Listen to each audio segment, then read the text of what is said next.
Hello mga mi, for today's mini vlog nga pala ay ito yung gala namin bago magkasakit yung dalawang batang makulit. Ito kasi yung araw ng follow-up check-up ko, kaya naman pupunta ulit kami sa may Ayala Feliz. Tignan nyo nga mga mi, napakakulit talaga ni Kenji dyan, kaya naman sinong mag-aakala na pagkatapos nga ng gala na to ay magkakasakit yung dalawa. Natulog pa nga si Ate Ayesha niyan, kaya naman ayan, wala pa nga siya sa kanyang sarili. Gandang-ganda nga pala ako dyan sa outfit ni Ate Ayesha from Shein yan. Pagdating nga pala namin dito sa may skin station ay susunod na agad ako. Kaya naman, hindi nga ganun katagal yung aming pag-aantay, hindi kagaya nung una. Nakaramdam nga pala ng antok dyan si Papa, kaya naman ayan at bumili nga siya ng kape. Galing pa kasi siya dyan sa morning duty sa aming tindahan. At pagkatapos nga pala ng aking check-up dito ay plano naming dumiretso sa may Riverbanks. Bibili din kasi kami ng boots ni Ate Ayesha dahil nga yun yung babagay sa mga outfits na binili namin from Shein. Kaya lang, hindi pa nga pala kami nakakauwi, si Kenji ay gumawa ng milagro.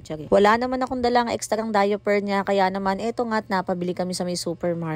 Nagugutom na nga pala yung mga bata dyan. Kaya naman bumili lang kami dyan ng BFF fries. Hindi naman din ganun kadami yung nakain ni Kenji dyan. At ang plano nga namin sa Riverbanks na kami kakain dahil nga ang gusto ni Ate Ayesha ay kumain sa Chowking. Pagdating pa nga lang namin dito, tignan nyo, matatanaw nyo na nga yung perya. Excited na nga sana akong pumunta doon, kaya lang nagugutom na nga daw tong mga batang to, kaya naman dumiretso na kami sa loob ng mall. At habang umu-order nga pala si Papa dito sa Chowking, ako naman bumili ako sa Jollibee ng spaghetti ni Kenji. Dahil nga ito nga daw yung gusto niya. Tapos mga mi, wala nang ibang kinain si Kenji kundi itong spaghetti lang. Sa tubig naman, bottled water yung binili namin para sa kanya. Hindi pa talaga namin siya pinapainom ng water na galing sa mga fast food para nga sigurado. Hindi rin nga pala naubos ni Kenji yung spaghetti na yan, pero tignan nyo nga, napakadungos na talaga ng batang to. Mabuti na lang talaga at lagi kaming nagdadala ng ekstrang damit niya. Kasi nga simula nung matuto siya kumain mag-isa, ayaw niya na nang sinusubuan siya. At pagkatapos nga pala namin kumain, dumiretso na kami dito sa may Tiangge. Dahil nga hahanap na kami ng boots para kay Ate Ayesha. Ang iniisip ko ngang boots na hinahanap niya ay yung mataas talaga yung cut. Tapos black talaga sana yung gusto niya, kaya lang hindi ko nga masyadong nagustuhan yung design nito. At feeling ko nga mas bagay sa kanya yung white. Kaya naman nag-request nga kami kay ate na baka pwede niyang itry din yung white. At ayun nga mga mimas, nagustuhan ko nga ito nung sinuot niya. Medyo malaki pa sa kanya yan. Alam niyo naman, tayong mga nanay laging may allowance ang binibili.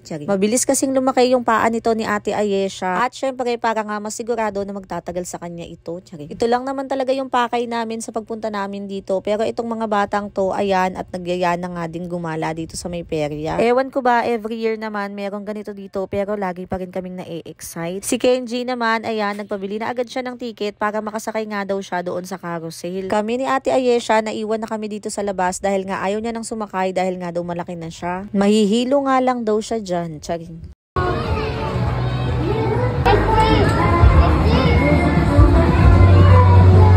Pagkatapos nga pala nila sa carousel mga mi, nagkayayaan nga silang sumakay dito sa may Minnie Mouse. Una nga, akala ko matatakot si Kenji. At ina-expect nga din namin na magkatabi lang si Ate Ayesha at sila Papa sa upuan, kaya lang hindi nga ganun yung nangyari. Magkaiba nga yung kanilang sinakyan. Kaya naman hindi niya nga masyadong na-videohan si Kenji. Alam nyo ba mga mi, relax na relax lang si Kenji dito. Abay, hindi man lang nga siya natakot dito. At habang nakasakay pa sila dyan, naghahanap na agad siya ng pwede nilang sakyan ni Papa pagkatapos. Paglabas nga pala nila doon sa may Mickey Mouse na yon mga mi, nauntog si Kenji sa may baka. Nung una nga natatakot ako dahil nga baka iyon yung reason kung bakit siya nagsusuka. Pero kung iisipin nga namin ni Papa, ni hindi man lang namula at ni hindi man lang nagbukol yung kanyang pagkakauntog, kaya naman malabo siguro na dahil doon. At pagkatapos nga pala ni Kenji sa playground mga mi, nagkayayaan nga si Papa at saka si Ate Ayesha na sumakay nga sila ng Ferris wheel. Hindi kasi ako maasahan ni Papa na kasama sa mga rides dahil nga takot ako. Nanonood na nga lang kami ni Kenji dito sa kanila sa baba. Nag-aalala pa nga ako dyan sa ate dahil nga first time niya at inaalala ko baka matakot siya. Tapos habang nag-aalala nga ako, yung Papa niya binibidyohan siya at tawa nga ng tawa. Hello, sige ba ilalim?